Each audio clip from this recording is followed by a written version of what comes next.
করেছেন, পিপি সহ আরো অনেকে। তো সেনাবাহিনী জোর করে যা মনে চাচ্ছে তাই করছেন, যা মনে চান তাই করার দিন বাংলাদেশে নাই। আপনি করতে পারবেন আসিফ নজরুলের মতো এই মান সম্মান ছাড়া পাবলিকের গালাগালি খায় করতে পারবেন, কিন্তু আপনি যদি আসলে ভালো কিছু করতে চান আপনারা সেনাবাহিনীর এই সংস্কার করতে হবে। আমরা বাংলাদেশ সেনাবাহিনীর এটা গর্বের জায়গা, আমরা এটাকে সমালোচনার ঊর্ধ্বেই রাখতে চাই, কোনো সমস্যা নাই, কিন্তু একটা পর্যায় পর্যন্ত। যখন আপনার সেনাবাহিনী, এই যে এই ব্যক্তি তো এখন পর্যন্ত ইউনিফর্ম পরা উচিত, ওনাকে এখন কেন আমেরিকা থাকতে হয়, কেন উনি পালিয়েছেন, কেন গুম ছিলেন, আপনার সেনাবাহিনী করেছে। সো আপনি যারা বলে যে আমরা সেনাবাহিনী বিদ্বেষী, বরং সেই সেনাবাহিনী অফিসারদের চাইতে আমরা আরো বেশি সেনাবাহিনী প্রেমী। আমরা চাই আপনাদের সেনাবাহিনীর যারা ভালোভাবে জানেন, আপনি জানেন যে বেশ কয়েকশো অফিসার তাদের প্রতি যে নির্যাতন হয়েছে, তাদেরকে তাকে ইন্টারোগেট করে, এটা কল্পনা করা যায়। হ্যাঁ, মানে তাহলে রাষ্ট্র কোথায়? তাহলে বাংলাদেশ রাষ্ট্র নাই আসলে। হ্যাঁ, বাংলাদেশ রাষ্ট্র ভারতের একটা ছায়া অধিকৃত জনপদ হয়ে গেছিল। হ্যাঁ, যা খুশি তাই করতে পারতেছে তারা, ইন্ডিয়া বাংলাদেশের মধ্যে যা খুশি তাই। এমনকি এসে বলতেছে যে রাজনৈতিক দলগুলো বলতেছে তুমি নির্বাচনে যাও, তোমাকে নির্বাচনে যেতে হবে, তাছাড়া জামাত বিএনপি ক্ষমতায় চলে আসবে। হ্যাঁ, এটা এসে ভারতের পররাষ্ট্র সচিব এসে বলতেছে বাংলাদেশের একজন রাজনৈতিক দলের প্রেসিডেন্টকে। হ্যাঁ, তো তাহলে বাংলাদেশের রাষ্ট্র হিসেবে এক্সিস্ট করতেছিল, পুরো রাষ্ট্রটাকে ধ্বংস করে ফেলছিল। এবং আপনি যেটি বলছিলেন, মেজর সুমন আহমেদ কিন্তু বিডিআর এর ঘটনার পর প্রথম ব্যক্তি যিনি ডিজিএফআই নির্যাতনের শিকার হন এবং রয়ের দ্বারা ইন্টারোগেটেড হন আর কি, প্রথম ব্যক্তি। আচ্ছা, র কি বলেছিল, পরিচয় দিয়েছিল যে আমি র থেকে নাকি না, এটা আপনি বলছিলেন, বুঝছেন? সুমন ভাই আপনার আনমিউট করেন, সুমন ভাই আপনি আনমিউট করেন। জি, ইন্টারোগেশনের যে পর্যায়টাতে আমি দেখতেছিলাম কন্টিনিউয়াসলি ইংলিশে কথা বলতেছে, বাকি যারা ওই ইমরান ইবনে রউফ আর রাশিদুল আলম দুইজন, একজন পলাতক আর একজন এখনো বিজেপিতে আছে, তারা বাংলায় কথা বলতেছে, আর বাকি দুইজন যাদেরকে আমি কাউকে দেখতে পাচ্ছি না, তারা ইংলিশ। এবং বাট আমি একটু বুদ্ধি করে বাংলাতে রিপ্লাই গুলো দিচ্ছিলাম, তখন দেখা গেল পজ, মানে আমি বাংলায় বলতেছি ওরা তো বুঝতে পারতেছে না। তখন ডিজিএফ এর যে ডেস্ক অফিসার সে সেগুলোকে সম্ভবত ইন্টারপ্রেট করে দিতেছিল, ওই জন্য পজ আসতেছিল। আর আপনি তো দাদা ইন্ডিয়ানদের যে অশুদ্ধ ইংলিশ ডড করে, সেটা আমরা সবাই অভ্যস্ত। তো ওই দুইজন তারা ভারতীয় ছিল, র বা যে কোনো এজেন্সি তারা ভারতীয় ছিল, কেউ পরিচয় দেন এবং পরিচয় দিবেও না, তো তারা ওই সাহস তাদের নাই। মানে ওইটা ওই 2009 এর ওই ঘটনা। আচ্ছা, এখন ওই যে যিনি ইন্টারোগেট করেছিলেন পরিচয় দিয়ে বাংলাদেশের যে বিজিবি, যে ডিজিএফআই, উনি এখন বিজিবিতে আছে আপনি বললেন, এখনো সে সার্ভিসে? হ্যাঁ, এখনো সে সার্ভিসে। সে কিন্তু ডিজিএফআই তে ছিল না, সে কিন্তু আরেকটা ইউনিটে, সে আমাদের সাথে একই সাথে পিলখানার ভিতরে ঢুকলো। বাট এবং রাশিদুল আলম সেও তখন কিন্তু ডিজিএফআই এর পোস্টিং এ ছিল না। এই যে অতি উৎসাহী লোক যারা মনে করে যে আওয়ামী লীগকে রাখবার এবং বাঁচানোর জন্য তাদেরকে জানপ্রাণ দিতে হবে, তারা সমস্ত কোড এবং আইন ভঙ্গ করে অতি উৎসাহিত হয়ে সেখানে আমাকে ইন্টারোগেট করছে। তো তার মধ্যে রাশিদুল আলম, সে জানে যে সে কতগুলো পাপের সাথে সংশ্লিষ্ট এবং আমি যে তাকে এক্সপোজ করবই, তো সে কিন্তু পালায় চলে গেছে, এখন সম্ভবত ইউএই বা কোথাও আছে। ইমরান ইবনে রউফ সে কিন্তু এখনো আছে বিজেপিতে কর্নেল হিসাবে, মাঝে মাঝে একটু ছবি টবি চেহারা দেখায়। সে এটা আমি আমার সাথে হয়েছে সেটা না, হেফাজতের সেই কিলিং এ, আমরা বলবো শাপলা চত্বরের কিলিং এ সে তো জিয়াউল আহসানের সাথে সরাসরি যুক্ত, কতজনকে খুন করেছে, 7 খুনের মামলা, 7 খুন। তো আমরা তাকে অ্যাকাউন্টেবল করি না কেন? এখন আপনারা তো চেষ্টা করতেছেন, ইলিয়াস চেষ্টা করেছে, কনক এই জিনিসগুলোকে উঠাচ্ছে। এখন অ্যাকাউন্টেবল করার পরে দিন শেষে সিদ্ধান্তটা তো আমি আপনি নিতে পারতেছি না। যারা আপনি কি মনে করতেছেন দাদা যে এইখানে সব চেঞ্জ হয়ে গেছে, হাসিনা চলে যাওয়ার সাথে সাথে হাসিনার রাখা লোকগুলা চলে গেছে? না, হাসিনা লেখা আছে এবং তারা তাদের হাসিনার সময় রাখা লোকগুলো আছে, হাসিনা লেখা লোকগুলো আছে, বাট এটা স্টিল এটাও আমাদেরকে অ্যাকনলেজ করতে হবে যে বাংলাদেশে একটা খুব কনসিডারেবল ফর্মিডেবল সিভিল ফোর্স তৈরি হয়েছে, হ্যাঁ, যেটাকে উপেক্ষা করা খুব সহজ। এবং তারা উপেক্ষা করতে, সেখানে কিন্তু তাদের হাসিনার সময় যে জিনিসটা হচ্ছিল, হাসিনা 14 সিভিল ফোর্স তো আর ক্যান্টনমেন্টের ভিতরে ঢুকতে পারে না, সমস্যা হচ্ছে এটা। না, কিন্তু আমরা সব জায়গা ঠিক হয়েছে, কিন্তু ক্যান্টনমেন্ট তো ঠিক করতে পারি না আমরা চাইলেও। ধরেন দাদা, ওপিনিয়ন বিল করতে পারি, তাই না? আমরা তো ওপিনিয়ন বিল করতে পারি, আমরা জনগণকে বলতে পারি, আমরা এক্সপোজ করে দিতে পারি। হ্যাঁ, এই ইমরান ইবনে রৌফের ব্যাপারে আপনি আমার বিডিআর এর যেই ডকুমেন্টারিটা আমি তৈরি করেছিলাম 1 ঘন্টা 25 মিনিটের, সেখানে ইমরান ইবনে রৌফের ব্যাপারে সম্পূর্ণ বিস্তারিত বলা হয়েছে, সে কি করেছে, সে কি ছিল। মানে এখন কোথায় আছে? বিজেপিতে আছে, ওটা কি বলছিলা তুমি? হ্যাঁ, বিজেপিতে এখন না, তখন বিজেপিতে, এবং সে নাটক করছিল, সেই নাটকগুলোর বিষয়ে আমি সেখানে তখন বলেছিলাম, বর্ডারে গিয়ে সে নাটক করছে। এখনো যে সার্ভিসে আছে, ওটা কি বলেছিলা তুমি? হ্যাঁ, তখন ওই মুহূর্তে সে উত্তরবঙ্গের একটা ইয়েতে ছিল কমান্ডার হিসাবে। সরি, আমার ল্যাপটপের পাওয়ার আউট হয়ে গেছিল। যেটা বলতেছিলাম, sorry if you allow me, Hasina 14 নির্বাচনের পর থেকে প্রতিটা দিন কিন্তু তার হিসাব ছিল যে সে ক্ষমতা থেকে সরে যাওয়া মানেই তাদের সবার পতন, কচু কাটা।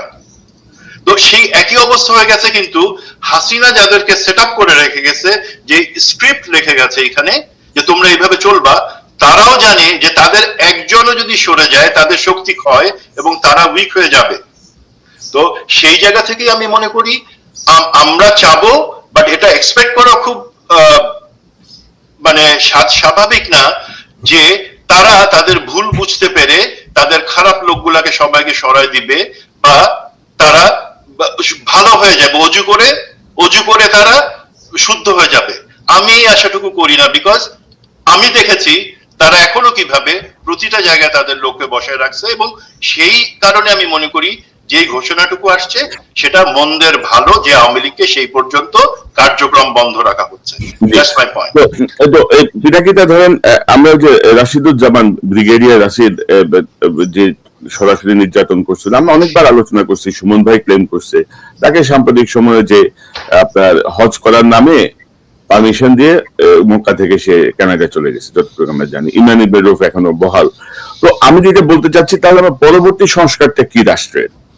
ধরেন কথা প্রসঙ্গে চলে আসলো, এখন ধরেন আর্মি ব্যাপারে আমরা অনেক রকমের বিষয় আমরা দেখছি, এবং ধরেন বিপ্লব পরবর্তী সময়েও সেনাপ্রধান চাচ্ছেন যে রিফাইন্ড আওয়ামী লীগ তৈরি করতে, যারা বিপ্লবের সঙ্গে সরাসরি যুক্ত তাদেরকে ডেকে তিনি সেই প্রস্তাব দিচ্ছেন যে আওয়ামী লীগকে বাদ দেওয়া যাবে না, একে রিফাইন্ড আওয়ামী লীগ করতে হবে। তিনি অনেকটা হুমকির মতো কথা বলছেন। ডক্টর ইউনূসের সঙ্গে একটি দূরত্ব তার বডি ল্যাঙ্গুয়েজ থেকে আমরা বুঝতে পারি যে, এবং আসিফ মাহমুদের কথা থেকে আমরা বুঝতে পারি যে তিনি বুকে পাথর চাপা যে দিয়েছিলেন ইউনূসকে মেনে নেওয়ার জন্য, সে পাথর এখনো বুক থেকে উঠে নাই ওনার। তো এখন পরবর্তী সংস্কারটা কি, আমরা কোন দিকে যাব? দাদা শুরু করবেন না ইলিয়াস? আমি একটু বলতে চাই, আমি ইয়ে নিয়ে বলতে চাই, যেহেতু আমরা সবাই এখানে আছি। আমার আজকেও একজন খুব গুরুত্বপূর্ণ একজন উপদেষ্টার সাথে কথা হলো দীর্ঘ সময়, 40 মিনিট। তো আমি ওইখানে কয়েকটা জিনিস বললাম আর কি, আমি বলে রাখি। আমি বললাম যে দেখেন, আপনাদের সরকার তো রাজনৈতিক সরকার না, আপনাদের কারোই রাজনীতি করার কোনো অভিজ্ঞতা ছিল না, কিন্তু সরকার হচ্ছে একটা পলিটিক্যাল ইনস্টিটিউট। বাংলাদেশের সবচেয়ে বড়, সবচেয়ে প্রধান এবং সবচেয়ে ক্রুশিয়াল পলিটিক্যাল ইনস্টিটিউট হচ্ছে বাংলাদেশ সরকার, এবং আপনারা এই সরকারটা চালাচ্ছেন, কিন্তু আপনারা কেউই পলিটিক্যাল না। এবং এর কারণে আপনাদের যে পলিটিক্যাল ভ্যাকাম, সেই পলিটিক্যাল ভ্যাকামটাকে পূরণ করতে হয় অ্যাক্টিভিস্টদেরকে। এবং আমি খুব ক্যাটেগরিক্যালি নাম ধরে বলছি যে দেখেন, আপনার সরকারের পেছনে একটা বড় ধরনের peoples mobilization, peoples support mobilize করেছে 3 জন মানুষ, আপনারা মানেন বা না মানেন, পিনাকি, ইলিয়াস আর কনক সারোয়ার। হ্যাঁ, তো আমি ওনাকে বললাম যে আচ্ছা দেখেন, এই যে প্রফেসর ইউনূস কাতারে গেলেন, কাতারে যে কথা বললেন, ডায়াসপোরার সাথে কথা বললেন, তো কিছু সময় কাটালেন, তো প্রফেসর ইউনূসের কি মনে হয় না যে পিনাকি, ইলিয়াস, কনক সারোয়ারের সাথে একটু বসে কথা বলি, ওরা কি ইয়ে করে? কেন মনে হইলো না 9 মাসে? মানে আমরা কি কামলা, যে আমরা কামলা দিয়ে যাব সারাক্ষণ? আমরা তো কামলা না। হ্যাঁ, এবং সেই কারণে ওনারা একের পর এক মিস্টেক করছে, এবং যখন দেখে যে জনগণ মাঠে নামছে, রাস্তায় আছে, পিপলস সাপোর্ট আছে, তখন ওনারা একটা সাহসী পদক্ষেপ নিতে পারে। কিন্তু ওনারা প্রোঅ্যাক্টিভ হয়ে কখনোই পিপলস ভয়েস যারা রেইজ করে তাদের সাথে এনগেজ হওয়ার প্রয়োজনীয়তাটা মনে করে না, বোধ করে না। উপদেষ্টারা হয়তো করে, কিন্তু এটা প্রফেসর ইউনূসকে করতে হবে, এটা আমি মনে করি, এবং এটা করা উচিত। এবং এটা যদি উনি না করেন তাহলে এটার সাফারার হবেন উনি নিজেই, আর কেউ না। এখন দেখেন ওনারা ঐক্যমত কমিশন করলেন, তাই না? আমি এটা নিয়ে অনেকবার বলছি, এবং ওনারা আসছেন, আলী রিয়াজকে দিচ্ছেন, আর আলী রিয়াজ পলিটিক্স করছেন এক সময়, হ্যাঁ, কিন্তু পলিটিক্যাল পার্টিগুলোর সাথে কিভাবে মিডিয়েট করতে হয় এই স্কিলটা ওনার নাই। হ্যাঁ, ওখানে নিয়ে মনির রায়দারকে বসাইছে, তারও নাই। হ্যাঁ, তো ধরেন আমরা চাচ্ছি যে এই ছোট ছোট ছোট ছোট ছোট ছোট জিনিস, আমার বিএনপির একজন খুব গুরুত্বপূর্ণ নেতার সাথে কথা হইল, উনি বলতেছেন যে এই যে দেখেন, মানে অনেকে মনে করে যে বিএনপির সাথে আমার অনেক গ্যাপ এবং বিএনপির সাথে আমার খুব সারাক্ষণ মারপিট চলে, তা কিন্তু না। মানে বিএনপির ধরেন গুরুত্বপূর্ণ নেতারাও মাঝে মাঝে ফোন করেন, পরামর্শ নেন, কথা বলেন, এক্সচেঞ্জ করেন, এবং ওনাদের সাথে যখন কথা হয় আমার, তখন কিন্তু আমার কোনো আর্গুমেন্টকে ওনারা ফেলে দেন না, ওনারা অ্যাকসেপ্ট করেন, গ্রহণ করেন, সিরিয়াসলি নেন। ধরেন আমি বললাম যে দেখেন এই যে ঐক্যমত কথাটা হচ্ছে, এটাই আমাদের পরবর্তী, আমাকে বলছে সংস্কার কি, মানে এই যে ধরেন 18 বছর কি 16 বছরের নাকি 17 বছর ভোটের সময় এটা কি সংস্কারের একটা গুরুত্বপূর্ণ? আমি বললাম এটা সংস্কারের গুরুত্বপূর্ণ কোন এলিমেন্ট না। আমি যে সংস্কারটা চাই সেটা আপনিও চান, কিন্তু আসলে আমরা বলতে পারতেছি না, বিএনপির ল্যাঙ্গুয়েজে বলতে পারতেছি না। সেজন্য বিএনপি মাঝে মাঝে এদিকে সরে যাচ্ছে, ওইদিকে সরে যাচ্ছে, এদিকে যাচ্ছে, ওদিকে যাচ্ছে, মনে করতেছে, সন্দেহ করতেছে। আমি বলছি যে দেখেন আমাদের সংস্কারগুলো কি কি হইতে হবে। আমি খুব সিম্পল, এই 2 দিন আগে আমার এই কানে গেলাম, এখানে বিএনপির ছেলে পেলে, ইয়াং ছেলে পেলে, সব ব্রাইট ছেলে পেলে, অনেক কাজ করে, কানে কাজ করে। তো হঠাৎ করে আমাকে দেখছে রাস্তায় আর কি, তারপরে দেখে এসে দৌড়ে এসে ধরছে বেশ কয়েকজন, মানে 10-12 জন। হ্যাঁ, তো এসে বলতেছে যে দাদা এরকম আমরা বিএনপি করি, আমরা আপনার শুনি, কিন্তু মাঝে মাঝে বিএনপির খুব রাগ হয় আমাদের। আমি বললাম যে আমারও তো হয়, হ্যাঁ, বিএনপি আমাদের রাজপথের এলাই ছিল, আমারও তো রাগ হয়। আমি ওদেরকেই বললাম, ওদের সাথে আলাপ করেই কিন্তু কথা বলতেছি, কথা বলতে বলতে বলতে বলতে ওই জিনিসগুলো চিন্তা করো। আমি বললাম যে দেখেন আমি যে সংস্কারটা চাই এটা আমি আপনাকে বলি, এটা বিএনপিও মানবে, কিন্তু এটা বিএনপিকে বলা হচ্ছে না এইভাবে। প্রথম জিনিস, ধরেন আমরা 2024 সালের নির্বাচনটাকে আমরা অবৈধ ঘোষণা করব, হ্যাঁ, তাতে কি হবে? তাতে শেখ হাসিনার সরকারটা দখলদার সরকার হিসেবে ঘোষিত হবে, তাই না? তাহলে কি হবে? অবৈধ ঘোষণা করলে শেখ হাসিনার সরকার দখলদার সরকার হলো, তাহলে আমাদের জুলাই বিপ্লবে আমরা যা যা করেছি, হ্যাঁ, সবকিছু বৈধ হয়ে যায়। এবং আমরা একটা দখলদার বাহিনীর সাথে ফাইট করেছি, তাহলে কি আওয়ামী লীগ বলেন, এই বলেন, কথা কামাল বলেন, ওটা সেটা, এই যে বিএনপির ফজলুর রহমান ইত্যাদি ইত্যাদি, যারা তারা যেটা বলতেছে যে পুলিশ হত্যা, অমুক তমুক, নবনীতা বলতেছে না, সবকিছু থেকে আমরা ইমিউন হয়ে যাই। হ্যাঁ, কারণ আমরা দখলদারের সাথে তো ফাইট করব, তাদেরকে মারবো, ওরা আমাদেরকে মারবে। তাহলে শেখ হাসিনার সরকার একটা দখলদার সরকার এবং শেখ হাসিনার বাহিনী একটা দখলদার বাহিনী হিসেবে আমরা এস্টাবলিশ করে ফেলতে পারি। বিএনপি এটাতে আপত্তি করবে? কখনোই করবে না, তাই না? 2 নাম্বার, সংস্কার প্রস্তাব সংবিধানের এইটা সেটা, অমুক তমুক, ধর্মনিরপেক্ষতা, ওটা সেটা, প্রচুর ছোট ছোট ছোট ছোট ছোট জিনিস। আমি বলছি যে আমি জিয়াউর রহমানের সংবিধান চাই। জিয়াউর রহমান যেটা ক্ষমতায় এসে এনাক্ট করছিলেন, আমি ওই সংবিধান চাই। মানে দেখেন এটাতে আমার চাওয়াটাও হয়ে যায়, কারণ আমি তো প্রেসিডেন্সিয়াল সিস্টেমের পক্ষের লোক।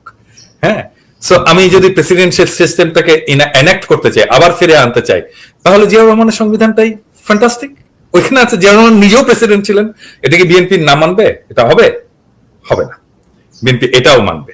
তাহলে দেখেন আমরা 2টা খুবই বড় সংস্কার করে ফেলতে পারবো এবং এটা মানায় ফেলতে পারবো। আমার এত মিটিং এরও দরকার নাই, একটা 5 মিনিটের কথা এটা সবাই মেনে ফেলবে। এইরকম আমরা যদি, আমি তো 2টা বললাম, আমরা যদি চিন্তা করে আরো 2টা বের করি এরকম এবং প্রেজেন্ট করতে পারি প্রেজেন্টেবল ওয়েতে, তাহলে দেখবেন আমাদের সংস্কার নিয়ে এত মূলামূলি আর থাকবে না, এটা সিম্পল হয়ে যাবে। ধরেন আপনি যেগুলো বলছেন এগুলো ধরেন কি বলবো, এটা ধরেন একটা দীর্ঘমেয়াদী একটা প্রক্রিয়া বা একটা ঐক্যমত্য বা এরকম একটা বিষয় এবং খুবই গুরুত্বপূর্ণ। কিন্তু আমি যদি বলি যে ধরেন আওয়ামী লীগের কার্যক্রম নিষিদ্ধ করা 9 মাসে তারা কোনো সিদ্ধান্ত নিতে পারলো না। 9 মাস পরেও এই যে 11 বছর আগে গুম হওয়া সুমনের বাসায় ওয়ারেন্ট যায়, যেই মামলাগুলো 3 মাসের মধ্যে সকল মামলা এবং ওয়ারেন্ট বাতিল হয়ে যাওয়ার কথা, 9 মাস ধরে তারা এখন লম্বা লম্বা সরি বলে যে আমাদের ভুল হয়েছে। এখন পরবর্তী ছাত্রদের পদক্ষেপ কি হওয়া উচিত? আমরা কি সেনাবাহিনী সংস্কারের দিকে যাব? আমরা কি বিচার সংস্কারের দিকে যাব?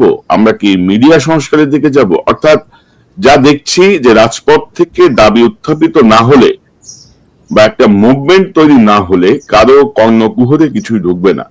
তো আমি এই প্রসঙ্গে নিয়ে আসছি। ইলিয়াস, আপনি কি মনে করেন যে সংস্কারের পরবর্তী পদক্ষেপটা কি হওয়া উচিত? মানে ছাত্রদেরকেই যদি আমরা বলি যে ছাত্র জনতাকেই রোল প্লে করতে হবে, কারণ আনফরচুনেটলি উপদেষ্টা পরিষদে বিপ্লবের সঙ্গে সংস্পর্শহীন বিপ্লব বিবর্জিত মানুষরা বসে আওয়ামী লীগের দালালি করছে। কেউ কেউ নিজেদের আখের গোছাচ্ছে, কেউ কেউ বুঝতেই পারছে না যে তাদেরকে কেন সেখানে বসানো হয়েছে। আপনি কি মনে করেন পরবর্তী সংস্কারের পদক্ষেপটা কি হওয়া উচিত? দাদার সাথে আমার এই গত 5-6 দিন আগে যে কোনো একজনের ছাত্র নেতাদের যে কোনো একজনের আমরা 3 ওয়েতে লাইনে ছিলাম। তো তার কাছে যেটা আমরা শুনলাম যে ছাত্ররা আসিফ নজরুলের ব্যাপারে ডক্টর ইউনূসকে জানিয়েছেন যে ডক্টর ইউনূস যেন আসিফ নজরুলের কোনো বক্তব্য ছাত্রদের বক্তব্য মনে না করেন, এটা তাকে নিশ্চিত করে দিয়ে এসেছেন এবং এই ব্যাপারে তাকে সতর্ক করে দিয়ে এসেছেন যে স্যার, আসিফ নজরুলকে আমরা মানি না, তিনি আমাদের বিরুদ্ধে কাজ করছেন, এটা বলে এসেছেন। এখন ধরেন আমি 2024 সালের আগস্টের পরপরই আমি আসিফ নজরুলের ব্যাপারে বলেছিলাম, কারণ আমার কাছে যে তথ্য ছিল, যাদের কাছে যা যা ব্যাপারে কথা হতো, তাদের সাথে যেটা পরিষ্কার হয়েছিলাম যে আসিফ নজরুল এখানে আওয়ামী লীগের একটা রিপ্রেজেন্টেটিভ হিসেবে, ভারতের একটা রিপ্রেজেন্টেটিভ হিসেবে প্রথম আলো তাকে এখানে বসিয়েছে। এখন আমরা ধরেন 5 তারিখের আগে কিন্তু সবাই দিশেহারা, কে কি করবে, কি হবে, হাসিনা যে যাবে কি যাবে না, কারোর কোনো প্রস্তুতি ছিল না, থাকার কথাও না। ভারত কিন্তু ঠিকই এই ওয়াকার থেকে শুরু করে সেনাবাহিনীর কয়েকজনকে নিয়ে, আসিফ নজরুলদেরকে নিয়ে দফায় দফায় বৈঠক, কি হবে, কিভাবে কি করা হবে, প্রথম আলো এদেরকে বসানো হয়েছে যে কিভাবে সরকার চলে গেলে কারা কোথায় আসবে। তারা কিন্তু সেভাবে তাদের প্ল্যান ওয়েতেই কিন্তু সেটা করেছেন। এবং তখন যদি আসিফ নজরুলকে নিয়ে যখন আমি কথা বললাম এবং ক্যান্টনমেন্টের ভেতরে এই কনস্পাইরেসি গুলো যখন তুলে ধরলাম, সেটা যদি ছাত্ররা যদি আমার সাথে একই সুরে কথা বলতো, তাহলে কিন্তু আজকের এই পরিস্থিতি তৈরি হতো না। কিন্তু সেই ছাত্ররা কিন্তু বলল, অথচ একজন উপদেষ্টা ছিলেন আসিফ মাহমুদ, তিনি কিন্তু আসিফ নজরুলের পক্ষ নিয়েছিলেন তখন। অথচ তারপরে কিন্তু তারাই কিন্তু সে এবং সাজিস তারাই কিন্তু পরস্পর বিরোধী বক্তব্য দিলেন। হাসনা তো আরেক ধরনের বক্তব্য দিলেন, আরেক ছাত্র নেতা আরেক ধরনের বক্তব্য নিলেন যে আসলে 5 তারিখ কি হয়েছিল, 4 তারিখে কি ঘটেছিল, কিভাবে তারা ক্যান্টনমেন্টে গেলেন, আসিফ নজরুল কিভাবে প্রধান উপদেষ্টা থেকে আইন উপদেষ্টা হলেন, এগুলো নিয়ে তারা পরবর্তীতে অনেক ধরনের আলাপ করেছে। তো যদি সেটা হয়ে থাকে তাহলে আগে কেন করেন নাই, এখন কেন করতে হলো? এখন করাতে যে সমস্যাগুলো হয়েছে, আপনি দেখেন আসিফ নজরুলের যে বক্তব্যটা আপনি একটু আগে চালালেন, দেখেন একজন আওয়ামী লীগ নেতা কিংবা ফখরুলের সাথে এই বক্তব্যের কোনো পার্থক্য আছে? একই রকম। এখন ফখরুল, আওয়ামী লীগের লোকজন এই ভাষায় কথা বলে কেন? দাদা যে কথাটা বললেন যে আমাদেরকে ডক্টর ইউনূস ফোন করার একটা সময় পেল না, আরে ভাই, ফোন করা তো বহু পরের কথা। আজকে 9 মাস হয়েছে আমরা আমাদের এই যে আমরা 3 জন মানুষ এক জায়গায় হলে এই বক্তব্যটার মানে অনেক জায়গাতেই অনেকের কাছে অনেক মূল্যবান, যে না এই 3 জনে একসাথে হয়ে তারপরে বলেছে এই বিষয়গুলো দেখা, এবং হয়ও অনেক কাজ হয়েছে আমাদের কথায়। এখন পর্যন্ত কেউ আনুষ্ঠানিকভাবে সরকারের কোন অংশ থেকে বলা হয় নাই যে ইলিয়াস, তোমার নামে যে এতগুলো মামলাগুলোর কাগজগুলো দাও। পিনাকি ভট্টাচার্য, আপনার নামে কি কি মামলা আছে, আমাদের কনক স্যার আপনার নামে কি সমস্যা আছে, আমাদেরকে একটু দেন বলেছে। আমি জানি না আপনাদের বলেছে কিনা এর মধ্যে, আমাকে এখন পর্যন্ত আমার মামলাটা তো কোর্টে যে রিজলভ হয়েছে তাও আমি করিনি। ওই যে আশিক ছেলেটা ছিল বিএনপির ছাত্র দলের, সেটা তো আপনার ব্যক্তিগত উদ্যোগ বা অন্য কেউ, আমি কিছুই করিনি। আশিক যেহেতু নিজে এটা মুভ করছে, আমি সাথে সাথে খালাস হয়ে গেছি। আপনার সামনে ওই দিন আমার কাছে কাগজ চেয়েছে একজন, আপনি দেখেছেন আমি কি উত্তর দিয়েছি। আমি বলছি কেন আপনাকে দিব, কেন আমার মামলার কাগজ আপনাকে দিতে হবে? এই রাষ্ট্র করতে হবে, এই রাষ্ট্রকে এটার পদক্ষেপ নিতে হবে। যদি মনে করেন না যাবো না দেশে, সমস্যা কি? তারা যদি মনে করে ইলিয়াস দেশে আসলে তারা আটক করবো, এই জন্য মামলা জিয়ে রাখেন। এই দেশের জনগণ বিচার করবে একদিন। আসিফ নজরুলের কথাবার্তা, ইলিয়াস দেশে গেলে আটক করতে পারবে না, ওইটা তাদের উদ্দেশ্য আমার বলেন, উদ্দেশ্যটা কি আমারে বলেন, তাদের উদ্দেশ্য কি? সে পারবে না সেটা অন্য জিনিস।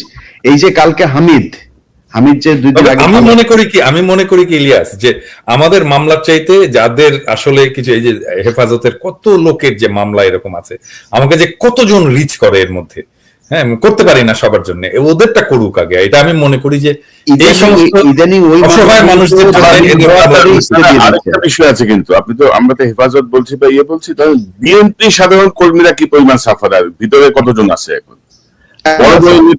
বড় বড় নেতারা সব মানে ইয়ে হয়ে বের হয়ে চলে আসছে, বাকিদের অবস্থা কি?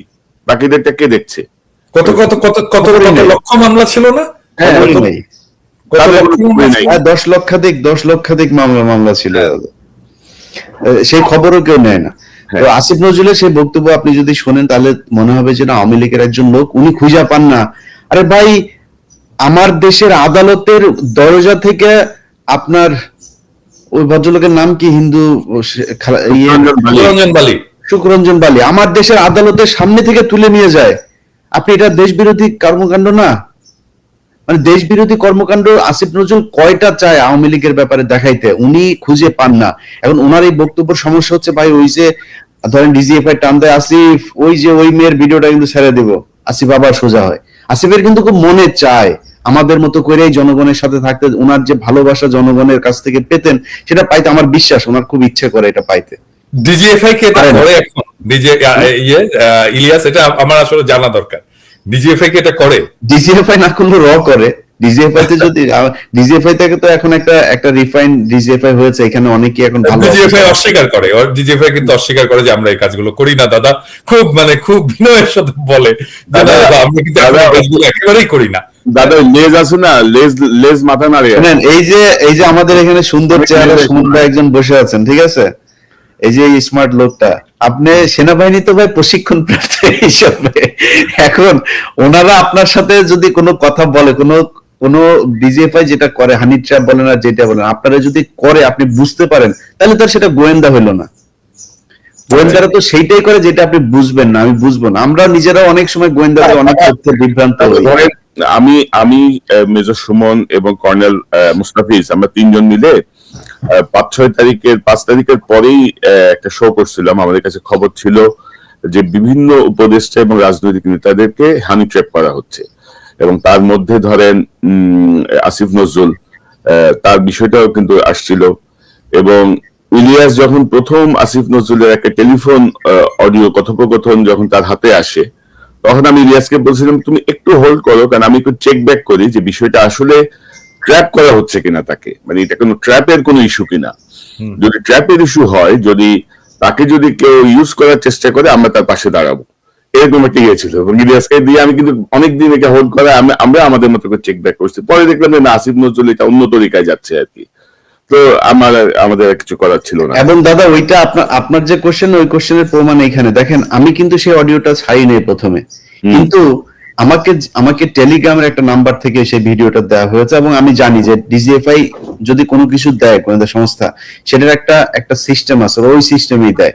আপনাকে দিবে, দিয়ে বলবে প্লিজ ওয়াচ ইট, এরকম বলে আপনার ছোট একটা টেক্সট দিয়ে রাখবে।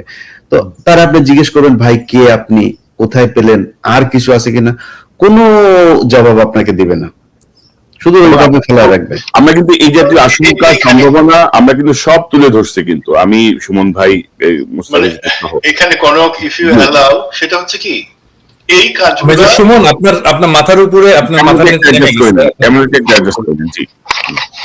ক্যামেরাটা একটু বেয়াদবি করতেছে। আচ্ছা, এই বিভিন্ন দেশের রাষ্ট্রীয় যে গোয়েন্দা সংস্থার প্রতিরক্ষা, তারা কিন্তু এই কাজগুলো করে, অনেকটাই করে কি, ধরেন আপনি এই যে ভারতের সেন্সিটিভ ইনফরমেশন গুলা কিন্তু আইএসআই জোগাড় করছে হানি ট্র্যাপ করাই, সেটা আমরা জানি, খুব সুন্দর স্টোরি।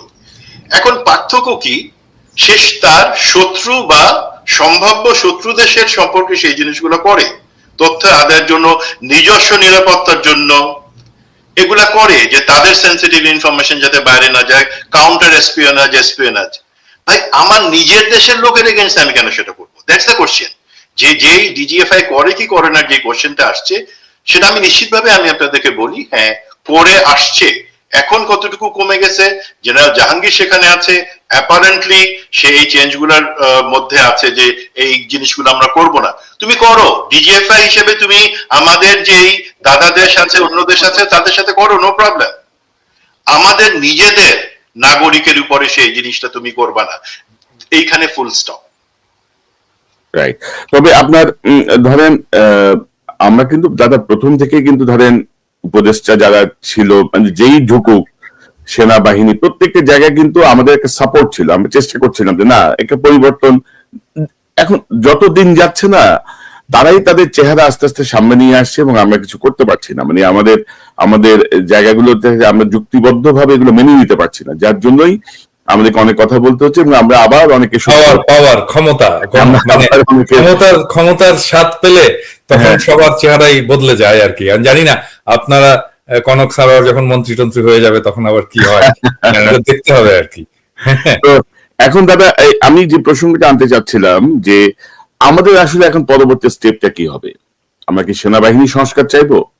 কারণ ধরেন ইলিয়াস বা আপনাদের মধ্যে কে একজন বলছিলেন যে এই যে হাসিনা যে পাঠানো হয়েছে এটা কিন্তু হুট করে পাঠানো হয়নি, এটা কিন্তু আরো 4-5 দিন আগে থেকে কিন্তু মোটামুটি তারা টের পেয়ে গেছে, বিশেষ করে পার্শ্ববর্তী দেশে গোয়েন্দা সংস্থা সহ, এবং আমরা যতটুকু জানি 2-3 তারিখ থেকে মোটামুটি প্রস্তুতি নেওয়া হয়েছে হাসিনা কোথায় যাবে, কিভাবে এখানে সরকার হবে, কারা কারা থাকবে, এরকম একটা ধারণা তখন থেকে তৈরি করা হয়েছিল। তো মেজর সুমন আপনি কি মনে করেন ধরেন সেনাবাহিনীতে আমি যেটা দেখছি যে এক খুনি জিয়াউল হাসানের উপর দিয়ে কি পুরো সেনাবাহিনীকে পার করে দেওয়ার চেষ্টা চলছে, মানে একজনের দিয়ে বাকি সব কি মানে সাবসাইড করে দেওয়ার চেষ্টা চলছে, বা এই মুহূর্তে কি সংস্কার বা কি হইতে পারে, মানে আওয়ামী লীগ এর কার্যক্রম নিষিদ্ধ এখন পরবর্তী বিষয়টা কি মনে করেন আপনি? সেনাবাহিনীর দিকে কিন্তু মানুষের অনেকের দৃষ্টি, বিশেষ করে ওয়াকার সাহেবের বিভিন্ন সময়ের যে কার্যক্রম সবকিছু মিলিয়ে আপনার পর্যবেক্ষণটা আপনি কি মনে করেন কি করা উচিত এখন? জি, প্রথম যে জিনিসটা হচ্ছে আমি বাকি, কারণ সেনাবাহিনীর শুধুমাত্র সেনাবাহিনীর সংস্কার করে তো কিছু হবে না, তার সাথে আমরা যেটা প্রশাসন, বিচার ব্যবস্থা, আমাদের বিদ্যমান আইনের সংস্কার, যেটা মানে আইন তো আছেই, সেটাকে কিভাবে জুডিশিয়াসলি প্রয়োগ করা যায় সেই জিনিসগুলো সংস্কারের, সেটা নিশ্চয়ই আপনারা বলবেন বা সেটা ধরে নেই সেগুলা হবে। তাহলে সেনাবাহিনীর দিক থেকে সংস্কারের আগে যে জিনিসটা আসলে দরকার সেটা হচ্ছে আমরা কি এই 5ই আগস্টের পরে সেনাবাহিনী অথবা সশস্ত্র বাহিনীর কোন দিক থেকে কোন বক্তব্য আসছে যে আমরা খুনি স্বৈরাচারী পতিতা হাসিনার এবং তার দল বা প্রশাসনের চাপে পড়ে বাধ্য হয়ে, যেহেতু আমাদেরকে নিয়ম অনুযায়ী সরকার প্রধান বা প্রতিরক্ষা বাহিনীর প্রধানের কথা শুনতে হয়, সেই কারণে আমরা আমাদেরকে আমরা এই অন্যায়গুলা হয়েছে যেগুলার জন্য আমরা অনুতপ্ত, এবং সেই জায়গা থেকে আমরা চাই ভবিষ্যতে আমরা যে পথটুকু চলবো সেখানে আমরা জনগণের আস্থা নিতে চাই। তারা সংস্কার কতটুকু করবে তার আগে তারা কি এই তাদের মাইন্ডসেটটা যে স্বীকার করে নেওয়া যে অন্যায় হয়েছে, খারাপ কিছু হয়েছে, যেটা একটা জাতীয় সেনাবাহিনী, সেটা তো শুধু আমি সেনাবাহিনীর সদস্যতা না, আমাদের সবার সেনাবাহিনী, সেই সেনাবাহিনী কি সেই জিনিসটা স্বীকার করেছে, সেটা ইম্পর্টেন্ট।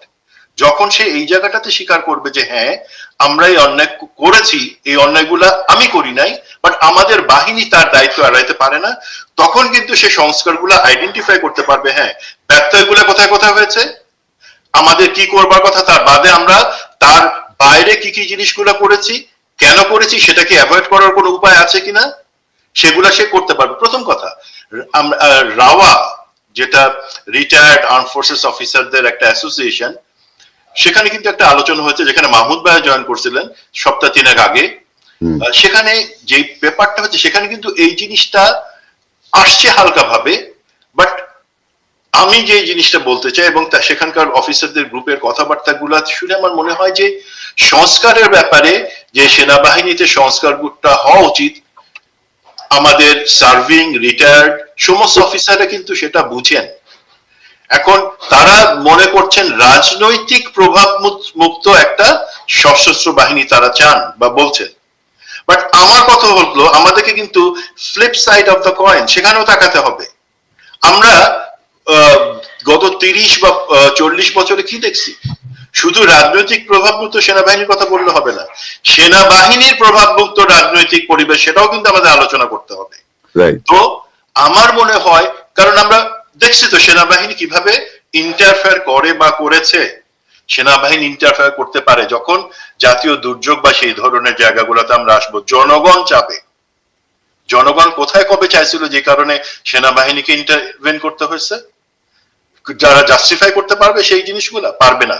সুতরাং সংস্কারের ক্ষেত্রে প্রথম জিনিস হলো আমাদের মিলিটারি লিডারশিপকে উপলব্ধি করতে হবে এবং বলতে হবে যে হ্যাঁ, ব্যত্যয় হয়েছে, অন্যায় হয়েছে, আমরা নিয়মের বাইরে গিয়ে একটা ফ্যাসিবাদী স্বৈরাচারী খুনি সরকারকে শুধু সাহায্য করি, ক্ষমতায় টিকে থাকতে সাহায্য করি নাই, বরঞ্চ আমাদের কিছু কিছু লোক সেক্ষেত্রে সেই অন্যায়গুলোর সাথে জড়িত ছিল। স্বীকার করিনি আমরা, সেটা আমরা স্বীকার করি নাই। তাহলে হবে কি, প্রথম জিনিস আমি বললাম যে না, যারা করছে তারা আউট, আমরা সেটার সাথে নাই।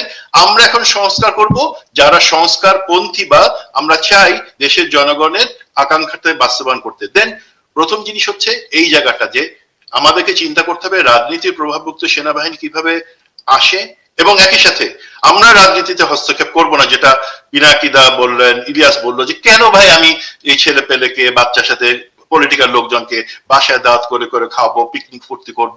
আমার তো সেটা কাজ না। আমি ওই জায়গা, ওইটা আমার দায়িত্ব না, আমার অন্য অনেক দায়িত্ব আছে। তো সেই জায়গাগুলোতে কিভাবে আমরা অ্যাভয়েড করব, একটা প্রফেশনাল সেনাবাহিনী হিসাবে থাকবো, সেটা আমাদেরকে নিশ্চিত করার জন্য চিন্তা করতে হবে এবং প্রস্তাবনা রাখতে হবে। 3 নাম্বার যে জিনিসটা করতে হবে, আমাদেরকে যে সার্ভিস চিফস আছেন তাদের নিয়োগের ব্যাপারে অবশ্যই একটা, সেটা শুধু সেই জন্য না, অন্য অনেক গুরুত্বপূর্ণ বিষয়ের জন্য আমার মনে হয় সরকারকে পদক্ষেপ নিতে হবে একটা জাতীয় নিরাপত্তা কাউন্সিল বা ন্যাশনাল সিকিউরিটি কাউন্সিল তৈরি করা, যার মাধ্যমে সেখানকার ব্যক্তি আবার কারা হবেন সেটাও কিন্তু একটা ঐক্যমত্যের ভিত্তিতে আসতে হবে যে এই ধরনের লোক সেখানে আসতে পারবে। সেই ন্যাশনাল সিকিউরিটি কমিটি যে service chiefs, army, navy, air force, তাদের নির্বাচনের ব্যাপারে সিদ্ধান্ত নেবেন। এবং আর অফিসারদের যে প্রমোশন বা অফিসারদের নিয়োগ বিভিন্ন সংস্থায়, সেটা কিভাবে হয়েছে আমরা দেখছি। পাতি আওয়ামী লীগের নেতা ফোন করে বলছে আমার শালা, আমার ভাই, আমার বাপ, তারা এই জায়গায় দেন, তারা হয়ে গেছে কি সে আওয়ামী লীগের সাথে লোক। কিন্তু সুমন ভাই, ধরেন এই 5ই আগস্টের পরে যে পরিবর্তনটা আসার দরকার ছিল, যেটা আমি বলছিলাম যে এক জিয়াউল হাসান ছাড়া আর কেউ অপরাধ করে নাই। এক জিয়াউল হাসান ছাড়া আর কোনো অপরাধী নাই, আর কোনো হত্যাকারী নাই, আর কোনো ক্রিমিনাল নাই, আর কোনো আয়নাঘরের দোষরা নাই। এখন আপনি যদি কথা বলতে গেলে তো আপনি শুনবেন যে ফুল স্টপ, এখানে কোনো বাট বা ইফ নাই, বুঝছেন, ইফ বা বাট নাই। তো এই সংস্কারটা কি, মানে আমার কথা হচ্ছে যে আপনি যেটা বলছেন এটা দীর্ঘমেয়াদী সংস্কার, এগুলো সব দীর্ঘমেয়াদী প্রসেস। আমার এখন কুইক কি পদ্ধতিতে যাব, আমি বিপ্লবের পরে আমি কি পাইলাম, আমার কি পরিবর্তন হইল, আমি আসি আপনার কাছে। দাদা আপনি একটু অ্যাড করেন। আচ্ছা, এখানে আমার খুব স্পেসিফিক কিছু আলাপ আছে যে সংস্কার প্রশ্নে আর কি। এটা আমি 2 ভাগে ভাগ করতে চাই, সংস্কার আমাদের কি কি দরকার এবং আমরা কোন সংস্কারগুলো করে ফেলতে পারি। যেমন আমি একটা সংস্কার কমিটির সাথে ওতপ্রোতভাবে যুক্ত ছিলাম, সেটা স্বাস্থ্য। আমি মেম্বার ছিলাম না, কিন্তু স্বাস্থ্য এখানে যারা মেম্বার ছিলেন তারা আমার সাথে নিয়মিত যোগাযোগ রেখেছেন, বিভিন্ন ব্যাপারে সাজেশন নিয়েছেন এবং তারা ফর্মালিও আমার সাথে বসেছেন। আমরা দীর্ঘ সময় আলোচনা করছি বিভিন্ন ইস্যুজ নিয়ে, এবং তারা যে সংস্কারের যে প্রপোজালটা, কনসেপ্টটা তারা প্রপোজ করছে, এটা খুবই চমৎকার একটা প্রপোজাল। এটা যদি আমাকে রেট করতে বলেন, আমি এটাতে 100-র মধ্যে আমি এটাতে 99 দেবো আর কি। মানে আমি নিজেও যদি লিখতাম আমি এত ভালো লিখতে পারতাম কিনা আমি জানি না। খুবই এক্সটেন্সিভ, খুবই ওয়েল থট, খুবই মেটিকুলাস একটা কাজ হয়েছে। এখন দেখেন, এইটা যদি ইমপ্লিমেন্ট করতে চাই আমি 100%, কোন রাজনৈতিক দল এটাতে ইয়ে করবে না, বলবে না যে না এটা করার দরকার নাই, এটা আমাদের ইয়েতে না, এটা আপনি করতে পারেন না, এটা কেউ বলবে না, নো ওয়ান। হ্যাঁ, সবাই উৎসাহ দিবে। এখন প্রফেসর ইউনূসের যেটা উচিত সেটা হচ্ছে যে উনার এই স্বাস্থ্য বিষয়ক যে এটার ঐক্যমতে যাবে কেন? ঐক্যমতে যাওয়ার তো দরকার নাই, এইটা ইমিডিয়েট ইমপ্লিমেন্ট করা এবং রাজনৈতিক দলগুলোকে বলা যে দেখেন আপনারা তো এটা পড়েছেন, কোনো যদি মেজর অবজারভেশন থাকে আমাদেরকে দেন, আদারওয়াইজ এটা আমরা ফুললি ইমপ্লিমেন্ট করি। এখন ফুললি ইমপ্লিমেন্ট করার জন্য কি করতে হবে? যারা এটা লিখেছে, এই যে স্বাস্থ্য বিষয়ক যে সংস্কার কমিটির যে কমিশনের যে রিপোর্ট যারা লিখেছে, তাদেরকেই দায়িত্ব দেওয়া হোক। হ্যাঁ, তাদেরকেই দায়িত্ব দেওয়া হোক এটা ইমপ্লিমেন্ট করার জন্য, ইমপ্লিমেন্টেশন সেল তৈরি করা হোক, তাদেরকে এক্সিকিউটিভ পাওয়ার দেওয়া হোক। এবং দেখবেন যে এই লোকগুলো খুবই ভালো লোক, আমি চিনি, সবাইকেই চিনি, খুবই ঘনিষ্ঠ মানুষ, খুবই দক্ষ মানুষ, এরা পুরোটা ইমপ্লিমেন্ট করে দিতে পারবে কয়েক মাসের মধ্যে। তাহলে এই রকম যে সমস্ত সংস্কারের ইস্যুস গুলো আছে, সেই ইস্যুস গুলো আমরা কি কি একেবারে ঐক্যমতের ভিত্তিতে, এটার জন্য আমার কোনো মিটিং করার দরকার নেই, ঐক্যমতের ভিত্তিতে আমি ইমপ্লিমেন্ট করে দিতে পারি এবং দেশের একটা র্যাডিক্যাল চেঞ্জ হবে। এবং স্বাস্থ্য বিষয়ক সংস্কার কমিটির যদি প্রপোজাল গুলো 100% ইমপ্লিমেন্ট, 100% লাগবে না, 70% যদি ইমপ্লিমেন্ট করা যায়, বাংলাদেশের হেলথ সেক্টর কমপ্লিটলি চেঞ্জ হয়ে যাবে, কমপ্লিটলি চেঞ্জ হয়ে যাবে, আমি গ্যারান্টি দিতে পারি। তো এইরকম ইয়েগুলো করে ফেলতে হবে। আর যে বিষয়গুলো পলিটিক্যাল, কনফ্লিক্টিং, এই জায়গাগুলোতে আমি আমার হাতে যদি এটা থাকতো আর কি, আমি যেভাবে করতাম আর কি, আমি কনফ্লিক্টে না যে আমি কোঅপারেট করতাম। হ্যাঁ, রাজনৈতিক দলগুলোর সাথে আমি দুইটা এক্সাম্পল দিলাম যে আমি প্রেসিডেন্সিয়াল সিস্টেম চাই, তো আমি তো এটা বলবো না যে আমি এটা প্রেসিডেন্সিয়াল সিস্টেম চাই, আমি কাউরেই বলবো না। আমি বিএনপিকে যে বলবো যে আমি কিন্তু জিয়াউর রহমানের সংবিধান চাই ভাই, হুইচ ইজ ট্রু। জিয়াউর রহমানের সংবিধানে প্রেসিডেন্সিয়াল সিস্টেম ছিল এবং রাষ্ট্রীয় মূলনীতি যা যা ছিল, ওখানে ধর্ম নিরপেক্ষতা ছিল না। হ্যাঁ, রাষ্ট্রীয় মূলনীতি যা যা ছিল, আমরা যা যা চাই ওখানে ওইটার মধ্যে আছে। হ্যাঁ, এবং ওইটা করলে কি হবে দেখেন, ওইটা করলে আওয়ামী লীগ এমনিতেই নিষিদ্ধ হয়ে যায়। হ্যাঁ, কারণ আওয়ামী লীগকে নিষিদ্ধ তো আমাদের করতে হয় না, আওয়ামী লীগকে নিষিদ্ধ তো শেখ মুজিব নিজে করছে, বাকশাল যখন করছে। হ্যাঁ, আওয়ামী লীগকে নিষিদ্ধ করছে তখন সে। তো এটা তো কনস্টিটিউশনাল নিষিদ্ধ একবার হয়েছে কিন্তু।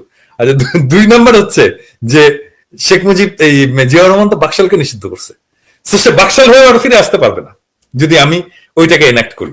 সো আমার পলিসিটা হচ্ছে যে আমি যে সমস্ত পলিটিক্যাল ইস্যুস আছে, যেখানে পলিটিক্যাল পার্টিগুলো স্টেক আছে, তাদের ভবিষ্যৎ চিন্তা আছে, তাদেরকে সরকার গঠন করতে হবে, সেই জায়গাগুলোতে আমি কোঅপারেট করতে চাই।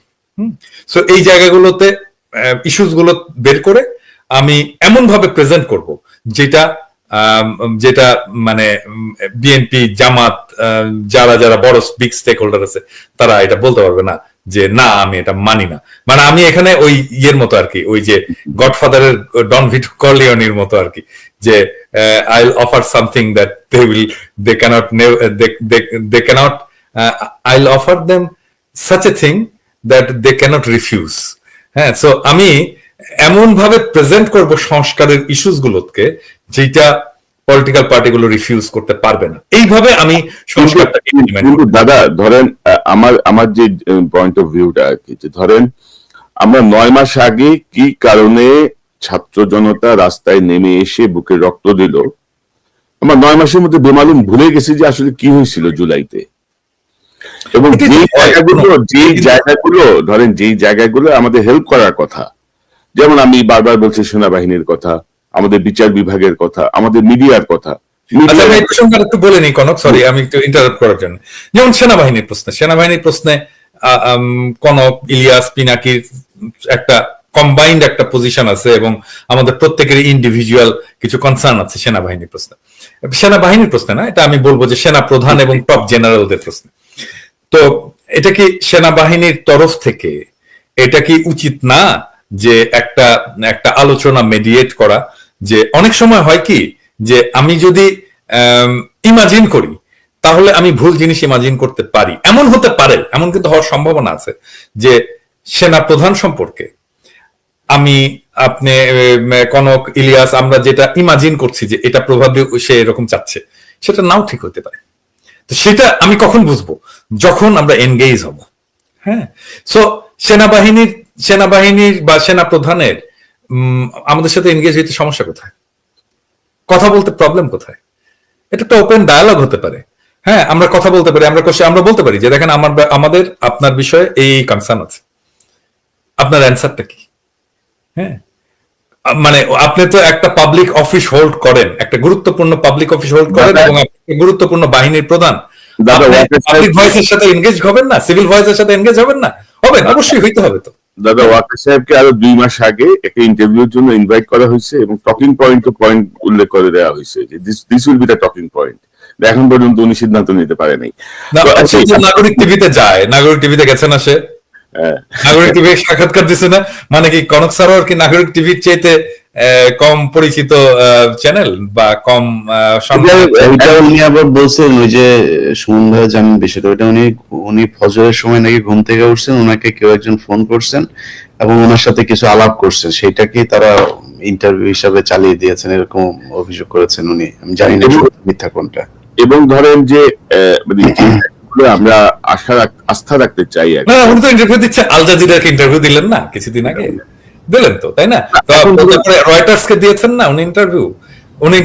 আমরা তো এখানে টকশো করতে চাচ্ছি না, আমি কিন্তু ওনার সাথে টকশো করতে চাচ্ছি না, মানে ওপেন প্ল্যাটফর্মে এটা রাষ্ট্রীয় গুরুত্বপূর্ণ বিষয়, আমরা কোনো টকশো করতে চাচ্ছি না। কিন্তু উনি একটা গুরুত্বপূর্ণ পাবলিক অফিসে হোল্ড করেন এবং বাংলাদেশের একটা গুরুত্বপূর্ণ বাহিনীর প্রধান, তো উনার তো পাবলিক সিভিল ভয়েসের সাথে এনগেজ হইতে হবে। উনি কিছু জিনিস করে কিন্তু আমাদের সাথে ইন্টারঅ্যাক্ট করেন, কিভাবে করেন জানেন? অমুক অফিসারকে দিয়ে একটা পাঠায় দেয়, ওইটারে ইনায়া বিনায়া ওয়াকার হচ্ছে নামাজ পড়ে 5 ওয়াক্ত তাহাজ্জুদের সময় ওঠেন। আরে বেটা, তোরে যেদিন শেখ হাসিনা সেনাপ্রধান হিসেবে নিয়োগ দিছে ওই দিন তুই কাফের হয়ে গেছিস, তুই মুসলমান নাই তো, তুই নামাজ পড়ে লাভ নাই তো, তুই হাসিনা যেদিন তোরে বলছে তুই সেনাপ্রধান তুই শেষ। না না ইলিয়াস সার্টিফাইড, আর তোর নামাজ পড়ে পুরো লাভ নাই। ভাই যে কিনা আজকে কথাগুলো কেন বলছে সেটা হয়তো কনক ভাই বলতে পারবে 2-4 দিনের ভেতরে, আপনাদেরকে জানাবে। মানুষ না ভাই, ওরা হাসিনা করছে, ওই মানুষ না। না, আমি যে বিষয়টা বলছি যে ধরেন যে কোনো কারণেই হোক সেনাবাহিনী তো জানেন টপ লেভেল তো নানা রকমের কাহিনী করছে, মিড লেভেলের প্রেসারে, সৈনিকদের প্রেসারে ধরেন সেনাবাহিনী যে রোলটা প্লে করছে, আমরা দেখলাম যে গত 9 মাসে তারা ক্রমশ তাদের সেই অবস্থানটাকে তারাই ক্ষতিগ্রস্ত করছে। যেই জায়গায় তাদের সহযোগী ভূমিকা থাকার কথা ছিল সেই জায়গাটায় তারা একরকমের কি বলবো এক ধরনের একগুঁয়েমি আচরণ করছে। 25-30 জন খুনিকে রক্ষা করার জন্য, আমি যেটা বারবার বলছি যে এক জিয়াউল হাসান ছাড়া কি আর কেউ অপরাধ করে নাই? বাকিরা কোথায়?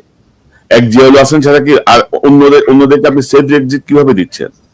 এই যে 627 জনের মধ্যে 144 জনের তালিকা আমার কাছে আমি দিয়েছিলাম, বাকিরা কোথায়? অনেকেই বলে যে, অনেক গোয়েন্দা সংস্থার সঙ্গে যুক্ত অনেকেই বলে যে ভাই আমি নিজে হাতে অমুকে ধরে জমা দিছি, তারপরে সে কই গেল? এই ব্যাখ্যা আপনাকে দিতে হবে না? আপনি ফরেস্টার জেনারেল, আপনাকে আমি স্যালুট করবো, আপনাকে ভয় পেয়ে আমি চুপ করে বসে থাকবো? আপনি আমাকে বলবেন যে কোনো বাট কিন্তু ইফ নাই, ফুল স্টপ, ইজ ইট? এই জন্য বিপ্লব করছি আমরা, এই জন্য বাংলাদেশ। দাদা কি বলেন? আপনি ধমকাবেন? আমরা মানব সেটা? ওই দিন এই ভদ্রলোক এইভাবে কেন করলেন, এটা আমার কাছে কিন্তু এখনো রহস্য। আমি কিন্তু এটার উত্তরটা খুঁজে পাইনি। ওটা রহস্যের কিছু নাই দাদা, ওইটা রহস্য শেষ হয়ে গেছে। ওইটা আমি কালকে হয়তো একটা ভিডিও আপলোড দিব। মুক্তিযোদ্ধা দলের, জাতীয়তাবাদী মুক্তিযোদ্ধা দলের যিনি এখন প্রেসিডেন্ট আছেন, সভাপতি উলফাত ভাই আসিফ নজরুলের খুবই পছন্দের মানুষ ছিল এক সময়, এখন তার সাথে সম্পর্ক নাই, দেখা আসিফ নজরুলকে পান না তিনি আর কি, ফোন টোন করে। তিনি বলছিলেন 5 তারিখের পরপরই বিডিআর এর এই মামলাটার ব্যাপারে তার কাছে যে ভাই বিডিআর এর এই বিষয়টা নিয়ে একটু করে। আসিফ নজরুল তাকে তখন বলেছেন, মানে 5 তারিখের 1 সপ্তাহের মাথায় বলেছেন, না ভাই বিডিআর এর এইটা নিয়ে কোনো কাজ করা যাবে না, এটা বাদ, এটার ইস্যু তুলবেনই না, আসিফ নজরুল বলেছে। তার মানে সেনাবাহিনী এখন হচ্ছে, আপনি জানেন গত 10 তারিখে তাদের একটা শুনানি ছিল, আপনি শুনেছেন। আমি কিন্তু এর আগেও আপনাদের সাথে এই বিষয়টা নিয়ে কথা বলেছি, আপনারা হয়তো বিডিআর এর বিষয়টা অত বেশি এটার সাথে যেহেতু সম্পৃক্ত হতে সময় পান না, যে কারণে আমি এদের সাথে প্রতিটা আপডেট আমার কাছে আসে। 10 তারিখের এখানে একই অবস্থা, আগেও আপনাদেরকে যেটা বলেছি সেটাই করেছে বিচারক। একজনের বক্তব্য শুনে তিনি চলে গিয়েছেন, এবং ওই দিন বিডিআর এর পরিবারের সাথে খুব খারাপ ব্যবহার করেছেন, পিপি সহ আরো অনেকে। তো সেনাবাহিনী জোর করে যা মনে চাচ্ছে তাই করছেন, যা মনে চান তাই করার দিন বাংলাদেশে নাই। আপনি করতে পারবেন আসিফ নজরুলের মতো এই মান সম্মান ছাড়া পাবলিকের গালাগালি খায় করতে পারবেন, কিন্তু আপনি যদি আসলে ভালো কিছু করতে চান, আপনারা সেনাবাহিনীর এই সংস্কার করতে হবে। আমরা বাংলাদেশ সেনাবাহিনীর এটা গর্বের জায়গা, আমরা এটাকে সমালোচনার ঊর্ধ্বেই রাখতে চাই, কোনো সমস্যা নাই, কিন্তু একটা পর্যায় পর্যন্ত। যখন আপনার সেনাবাহিনী এই ব্যক্তি তো এখন পর্যন্ত ইউনিফর্ম পরা উচিত, ওনাকে এখন কেন আমেরিকা থাকতে হয়, কেন উনি পালিয়েছেন, কেন গুম ছিলেন? আপনার সেনাবাহিনী করেছে। সো আপনি যারা বলে যে আমরা সেনাবাহিনী বিদ্বেষী, বরং সেই সেনাবাহিনী অফিসারদের চাইতে আমরা আরো বেশি সেনাবাহিনী প্রেমী। আমরা চাই আপনাদের সেনাবাহিনীর যারা officer, তারা ভালোভাবে জানেন, আপনি জানেন যে বেশ কয়েকশো অফিসার, তাদের প্রতি যে নির্যাতন হয়েছে, তাদেরকে যে পানিশমেন্ট মানে জোর করে শাস্তি দেওয়া হয়েছে, পদ কেড়ে নেওয়া হয়েছে, বরখাস্ত করা হয়েছে, তাদের আবেদন পড়ে আছে, সব কিন্তু নাকের মূলে ঝুলে রাখছে। প্রশাসনের 3 মাসের মধ্যে senior assistant secretary, additional secretary হয়ে গেছে। সেনাবাহিনীর বঞ্চিত অফিসাররা কিন্তু এখনো নাকের সামনে মূলা ধরে বসে আছে যে আমাদের একটা কিছু হবে। কেন রে ভাই, কেন এটা করতে পারেন না? আপনি স্পেসিফিক যেটার কথা বলতে চাইতেছিলেন সেই জায়গায় আমি একটু বলি, এক্সপেকটেশনটা কি থাকে। দাদা একটা জিনিস প্রথমে বলতেছিলেন যে আশা কি সরকার যোগাযোগ করবে। এখন এই যে অফিসার যারা হাসিনার সময় নির্যাতিত, চাকরি থেকে বহিষ্কার করা হয়েছে, বিডিআর হত্যাকাণ্ডের প্রতিবাদ করার কারণে যাদেরকে সেখানে লজ্জাজনক ভাবে চাকরি থেকে বের করে দেওয়া হয়েছে, যারা সরকারে পরিবর্তন আনতে চাইছে, গুম খুনের প্রতিবাদ করছে, তারা কি খারাপ লোক? মানে আমি যদি মনে করি যে এখন 5ই আগস্ট বিপ্লব পরবর্তী যেই লিডারশিপ আছে, সেটা সরকার, সেনাবাহিনী, বিভিন্ন বাহিনী সবকিছু সহ, তারা কি মনে করে? তারা কি মনে করে যে এই সমস্ত অফিসাররা তারা খারাপ কাজ করছিল, সুতরাং তাদেরকে ঝুলায় রাখতে হবে, তাদেরকে জাস্টিফাই করতে হবে যে তারা খারাপ না, তাদেরকে লজ্জার মধ্যে থাকতে হবে, একটা মিথ্যা অপবাদ নিয়ে থাকতে হবে?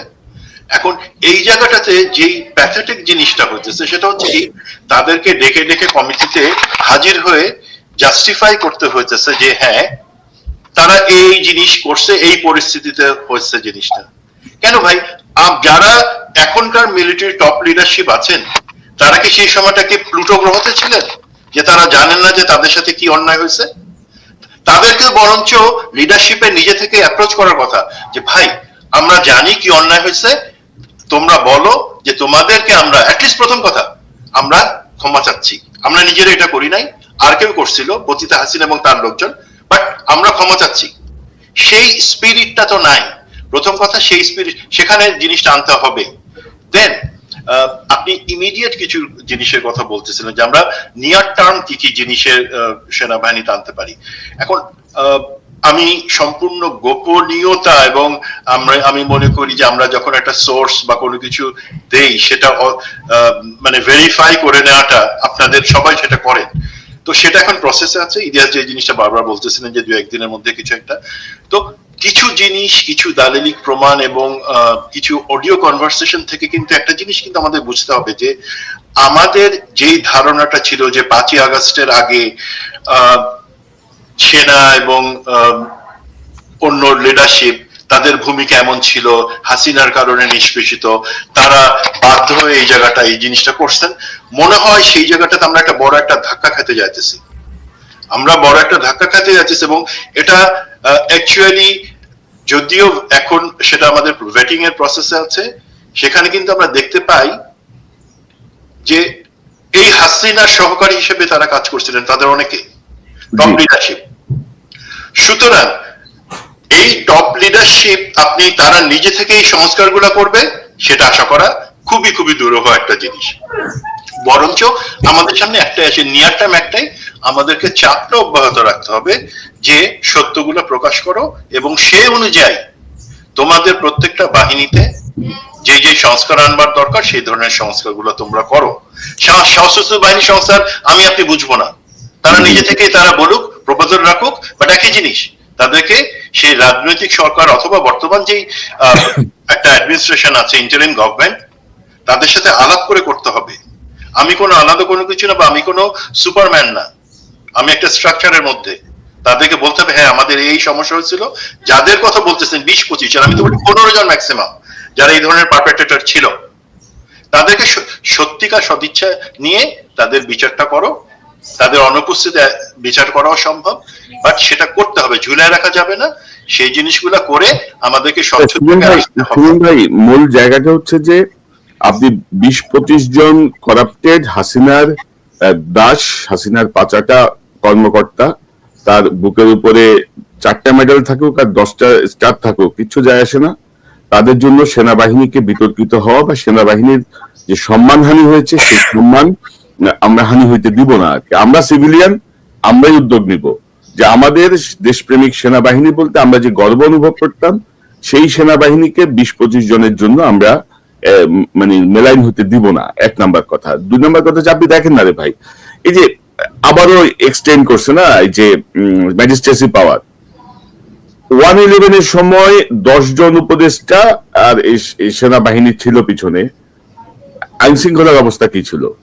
আর এখন 23 জন উপদেষ্টা, 56 জন হচ্ছে সহকারী, সেনাবাহিনী ম্যাজিস্ট্রেসি ক্ষমতা নিয়ে মাঠে, আইন শৃঙ্খলা পরিস্থিতি কি অবস্থা কি? অনেকে বলে যে আমাদেরকে কাজ করতে দেন, অর্ডার দেন। বিশেষ করে 56 জন নাকি? মানে টোটাল আর কি উপদেষ্টা এবং সহকারী মিলে 56 জনের মতো বলে। আচ্ছা আচ্ছা। তো আপনি দেখেন না দাদা যে এরপরেও দেখেন অবস্থাটা কি। এত কারণটা আমি তো আজকে যার সাথে কথা হচ্ছিল আমি তো ওনাকে বললাম যে আসলে আপনারা তো ওই পদে যে বসছেন কিন্তু আপনারা তো অ্যাড করতে পারেননি কিছু। হ্যাঁ, আপনার নিজের থেকে তো কিছু অ্যাড করতে পারেননি। আপনার কথা শোনে না, আমলারা কথা শোনে না, আপনার সেক্রেটারি আপনার কথা শোনে না, প্রশাসন আপনার কথা শোনে না, কারণ আপনার তো ওই শক্তিটা নাই। আপনি তো পিপলস ভয়েস না, সেই জন্য এই প্রবলেম গুলো হচ্ছে। আচ্ছা, আমার মনে হয় আমার একটা এপিসোড রেকর্ড করতে হবে, কিন্তু একটা প্রশ্ন খুব গুরুত্বপূর্ণ যেটা আমাদের সবারই ইয়ে করা দরকার, দর্শকও মনে হয় ইয়ে করছে, সেটা হচ্ছে যে আওয়ামী লীগ নিষিদ্ধের পরে আমাদের এখন কি করা উচিত? এখানে স্টপ নাকি আমাদের আর কিছু করণীয় আছে? এইটাকে এটা আমি সবারটা শুনি আর তারপরে বলতেছি আর কি, এটা সবাই বলুক একটু। ইলিয়াস কি মনে করেন যে ধরেন আমার ভাবনা হচ্ছে যে আমাদের পলিটিক্যাল গভর্নমেন্ট আসার আগে ধরেন আওয়ামী লীগ নিষিদ্ধ হওয়া বা তাদের কার্যক্রম স্থগিত হওয়া, এটা একটা প্রাথমিক পদক্ষেপ। বিচার হবে, দল নিষিদ্ধ হবে, বিচারের কার্যক্রমে একটা স্থবিরতা আছে, একেবারে স্থবির বলা চলে। 9 মাসে মিনিমাম কয়েকটা রায় হয়ে যাওয়া উচিত ছিল, কারণ সাক্ষী প্রমাণ সবই জলজ্যান্ত, জাতিসংঘের রিপোর্টেও জলজ্যান্ত। তারপরেও ধরেন তারা কি তদন্ত করিতেছে, তাহারা কি খুঁজিতেছে আল্লাহ জানে। তো সেনাবাহিনীর একটা সংস্কার, প্রশাসনের একটা সংস্কার এবং মিডিয়ার একটা সংস্কার, এই 3টা জায়গা যদি দাদা আমরা অ্যাডজাস্ট করতে পারি, আমি মনে করি আমার জায়গাটা থেকে যে আমরা কি 10 বছর 5 বছর পর পর একই পুনরাবৃত্তি করব, একই আন্দোলনে নামবো, একই সুশাসনের দাবি করব, একই গণতন্ত্রের দাবি করব? তো এই জায়গাটা ইলিয়াস আপনার কাছ থেকে শুনি, এই মুহূর্তে আমাদের প্রথম করণীয় কি? তারপর সুমন ভাই, তারপর পিনাকি দাঁড়িয়ে দিয়ে শেষ করবো। প্রায় 1 ঘন্টা 20 মিনিট কথা বলছি। আচ্ছা, আমাদের প্রথম বিষয় হচ্ছে যে ধরেন আওয়ামী লীগ কেন নিষিদ্ধ হলো? আওয়ামী লীগ নিষিদ্ধ হওয়ার কারণটা কি? আওয়ামী লীগ মনে করেন অনেক লুটপাট করেছে, লুটপাট করার পরে 2014 সালে একটা নির্বাচন হতো, সেই নির্বাচনে যদি বিএনপি ক্ষমতায় আসতো তাহলে কি হতো? তো আওয়ামী লীগের লোকজন 2001-এ যেভাবে মারটার খেয়েছে ওইভাবে কিছু পেটানি খাইতো, তারপরে আবার ফের তারা রাজনীতি শুরু করতে, হরতাল ডাকতো, আবার পরের বার নির্বাচিত হয়ে হয়তো ক্ষমতায় আসতো। কিন্তু হলো কেন? কারণ ওই যে সুজাতা এরশাদকে চাপ দিল নির্বাচনে যাওয়ার জন্য, ভারত ইন্টারফেয়ার করলো, ওইদিকে তার কিছুদিন আগে হেফাজতের রাতে ভারতের পরামর্শে কিলিং হলো, জামাত ইসলামের নেতাদেরকে ভারতের পরামর্শে করলো। So it's all about India. এখানে কিন্তু ইন্ডিয়ার বিষয় ছাড়া বাংলাদেশের কোনো সমস্যা, বাংলাদেশের রাজনৈতিক দলগুলোর ভেতরে কোনো সমস্যা নেই। এবং আমি বিশ্বাস করি শেখ হাসিনা যদি ইন্ডিয়া বলে কোনো দেশ আমাদের মনে করেন নাই, আমাদের লোকেশনটা হতো ধরেন জর্জিয়ার ওইখানে, আমাদের এই সমস্যা হইতো না। কিন্তু ইন্ডিয়ার কারণেই শেখ হাসিনা আজকে বিপদে। এবং আমার বিশ্বাস অনেকে তাদের নেতারা হয়তো এখন স্বীকার করে না, কিন্তু আমার মনে হয় তারা নিজেরাই করে যে আমাদের আসলে ভারতের পরামর্শে এই কাজগুলি করা উচিত হয়নি, না হলে আমরা বাংলাদেশে অন্তত থাকতে পারতাম, তা থাকতে পারিনি। সো আমাদের সমস্যা হচ্ছে ভারত। সেই ভারতের প্রোডাক্ট গুলো এখন পর্যন্ত কোথায় কোথায় কারা কারা আছে আমরা সেটা ফাইন্ড আউট করেছি, কিন্তু তাদেরকে এখনো সরানো যায় না। যেমন ধরেন সন্তোষ শর্মাকে নিয়ে এখনো পর্যন্ত জামাত ইসলামের মতো দল তারা মিটিং করে। প্রথম আলো, ডেইলি স্টারের ব্যাপারে আমার মনে হয় না যে বাংলাদেশের কারো দ্বিমত আছে যেটা করা। এখন অনেক মানুষ আছে ধরেন ধাপ করে বলে ফেলে পিনাকি হইল গিয়া জামাতের আমির, আমরা নাকি জামাতের নাকি আমির, হ্যাঁ, এরা বিএনপির বিরোধী।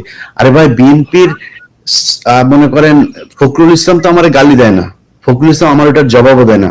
গালি কে দেন? আপনি দেন। যে ব্যক্তি ওই ফরিদপুরের ভাঙ্গা উপজেলার এক ব্যক্তি এসে আমার গালি দিচ্ছেন, পিনাকিরে গালি দিচ্ছেন, ভাই আমি আর পিনাকি আপনার জন্য যা করি সেটা আপনার মহাসচিব করে না। আপনার দলের আপনি জানেন যে এই গত 15 বছরের হিসাব যদি করা হয়, টুকুর আত্মীয়তা করে টুকু গিয়া শেখ পরিবারের ভেতরে, আমানুল্লাহ আমানের মতো লোক শেখ পরিবারের ভেতরে আত্মীয়তা করে।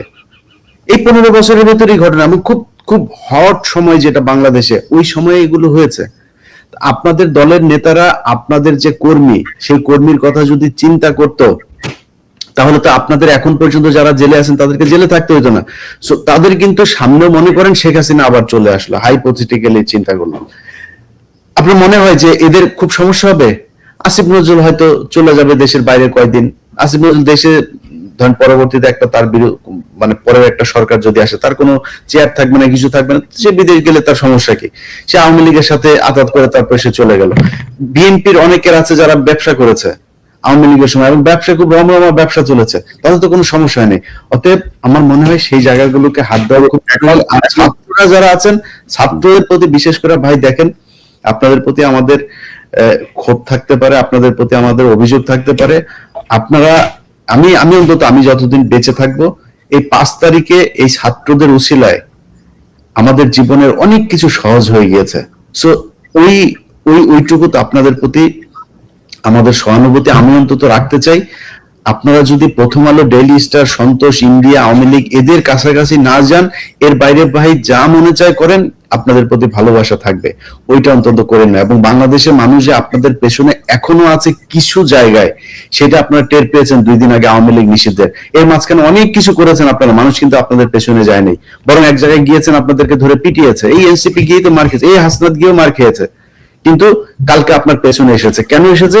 কারণ আপনি এমন একটা দাবি নিয়ে এসেছেন যে দাবিটা বাংলাদেশের মানুষের দাবি। আপনি যদি ক্যাটাগরিক্যালি বলেন যে ইলিয়াস, ছাত্র জনতার এখন পরবর্তী সংস্কারের জন্য কি পদক্ষেপটা নেওয়া উচিত, 1, 2, 3 আপনি যদি বলেন। ভাই প্রথম পদক্ষেপ হচ্ছে, এই কালকে যদি আপনি দেখেন, আমি জানি না এখনো পর্যন্ত আছে কিনা, আমাকে কিছু ভিডিও পাঠিয়েছে, এখনো জুলাই আন্দোলনে যারা আহত হয়েছিলেন, সে আহত মানুষগুলো শাহবাগে বসে আছে।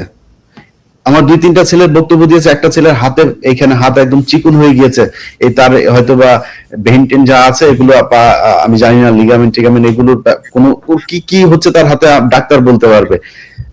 তার বক্তব্য অনুযায়ী যে আমার এই হাতটা দিন দিন হয়ে যাচ্ছে, শুকিয়ে যাচ্ছে, আমার দ্রুত চিকিৎসার দরকার।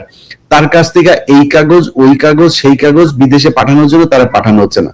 আপনাদের এই জুলাইটাকে আপহোল্ড করতে হবে, এইটা আপনাদের পুঁজি, এইটাকে নিয়ে যাইতে হবে। এবং আমি মনে করি জুলাই আমাদের অস্তিত্ব, এইটাই আদর্শ ধরে আমরা আমাদের বাংলাদেশ চালাবো, যতদিন এই বাংলাদেশ টিকে থাকবে ততদিন। এটা হচ্ছে 1 নম্বর, জুলাইকে ধরে রাখা। 2 নম্বর হচ্ছে ভাই, আমি একজন সংবাদকর্মী হিসাবে সবচাইতে কষ্ট লাগে আমার দেশের গণমাধ্যম এখনো পর্যন্ত, আপনি যদি এই 2 দিন আগে নিউজ দেখেন, বাংলা ট্রিবিউন নিউজ করে শাহবাগ দখল করে আপনার আন্দোলন, জনভোগান্তি চরমে, এটা বাংলা ট্রিবিউনের নিউজ। আপনি কোনোদিন গণজাগরণ মঞ্চ যখন সেখানে যৌন জাগরণ হয়েছে, তখন আপনি কোনোদিন এরকম নিউজ করেছিলেন কিনা? তখন তো খিচুড়ি, পানি টানি এগুলোর ভাগিদার ছিলেন আপনারা, নিউজ হয়নি। তো এই নিউজগুলো কারা করছে? গণমাধ্যমের একটা করা খুব জরুরি। এইটা যদি আপনি ঠিক করতে না পারেন, এমন জায়গায় আপনাকে ধাক্কা দিবে, আপনি কুলাইতে পারবেন। এই কয়েকদিনের ভেতরে আপনাদেরকে নিয়ে যেসব নিউজ হয়েছে, আপনি চিন্তা করেন ওই ধরনের অপরাধ, তার চাইতে বড় অপরাধ এই দেশে অনেকে করেছে, সেটা নিয়ে কোনো কথা নাই, কিন্তু আপনাদেরকে নিয়ে করা হচ্ছে। এর কারণ কি? এর কারণ হচ্ছে গণমাধ্যমকে আপনারা এখন পর্যন্ত রিফর্ম করতে পারেন নাই। সো এটা করা খুব জরুরি। আর আমি জানি না সেনাবাহিনীর এটা করা কি সম্ভব কিনা আদৌ ছাত্রদের পক্ষে, যেহেতু ওনারা তো সুপিরিয়র একটা শ্রেণী, ওনাদের ব্যাপার নিয়ে আমরা কথা বলার সেই রাখি কিনা সেটাও আমরা জানি না। আরেকটা হচ্ছে গিয়ে পুলিশ প্রশাসন। এই পুলিশ প্রশাসনের ভেতরে এখনো পর্যন্ত আমরা বহুদিন ধরে কথা বলছি, এনায়েত, এই মাসুদ করিম এখনো পর্যন্ত সিটিটিসি এখনো বসায় রাখা হয়েছে তাকে। এই যে ব্যক্তি আব্দুল হামিদ আপনার কয়দিন আগে পালিয়ে গেল, তাকে বের করে দেওয়া হলো। সেই ব্যক্তির নাকি আপন, এই বর্তমান আইজিপির নাকি আপন ফুপা হচ্ছে কি আব্দুল হামিদ, আপন ফুপা। আমি আর এই টকশোতে আসার কিছুক্ষণ আগে আমাকে গুরুত্বপূর্ণ একটা জায়গা থেকে জানিয়েছে, এবং এই আইজিপি নাকি সবকিছু তত্ত্বাবধান করেছে। এসবি প্রধান নাকি আইজিপি কে জানিয়েছেন, আইজিপি তাকে বলেছে যে ওকে এটার কোথাও জানানোর দরকার নেই, চলে যেতে, বয়স হয়েছে, চলে যেতে দাও, এই কথা বলে। যদি হয়ে থাকে তার ব্যবস্থা নেওয়া দরকার। সো এই ধরনের এসবি চিফের সাথে আমার ঘন্টা দুয়েক আগে কথা হয়েছে এসবি আচ্ছা। চিফের সাথে। ওই দিনের ঘটনা উনি পুরোটা ব্যাখ্যা করছেন। হ্যাঁ, তো এরকম কিছু হয়নি। আচ্ছা, যাই হোক, তো যদি পুলিশের ভেতরে যারা আছেন এরকম যদি নাকি পুলিশ যারা যারা আওয়ামী লীগের সুবিধাভোগী ছিলেন তাদের বিরুদ্ধে ব্যবস্থা নেওয়া দরকার। এবং এখনো পর্যন্ত অনেক পুলিশ আছে এরকম যাদেরকে পদে বসিয়ে রাখা হয়েছে। এত পুলিশ আসলে জনগণের পক্ষে ছিল না। আমার মনে হয় খুব দ্রুত এই ছাত্র আন্দোলন 2018 থেকে এই পর্যন্ত ছাত্র আন্দোলনে যাদের চাকরি হয় নাই, শুধুমাত্র আওয়ামী বিরোধী আন্দোলন করার কারণে, যারা জেল খেটেছে, মামলা থাকার কারণে যার ক্লিয়ারেন্স দেওয়া হয়নি এবং যাদেরকে চাকরি দেওয়া হয়নি, তাদেরকে খুব দ্রুত এসপি পদে আপনার বিসিএস করে তারপরে অন্য কোনো ক্যাটাগরিতেও তাদেরকে এখানে দেওয়া যেতে পারে, সাব ইন্সপেক্টর পদে তাদের করা যেতে পারে, কনস্টেবল পদে। অসংখ্য আন্দোলনকারী আহত পরিবারগুলো আছে, তাদের পরিবারের সদস্যদেরকে দেওয়া অবশ্যই। আমার মনে হয় তারা কখনোই বাংলাদেশের সাথে বিট্রে করবে না। তো এই জায়গাগুলো করা দরকার। আর সবশেষ আমি গণমাধ্যমের কিছু লাফাঙ্গার আছেন তাদেরকে বলতে চাই, ভাই সময়টা আপনাদের জন্য এত সুবিধাজনক হবে না। যারা এখনো মনে করছেন যে আপনারা চিপা চাপা দিয়ে তারপরে বেঁচে যাবেন, আপনাদের পেছনে লেগে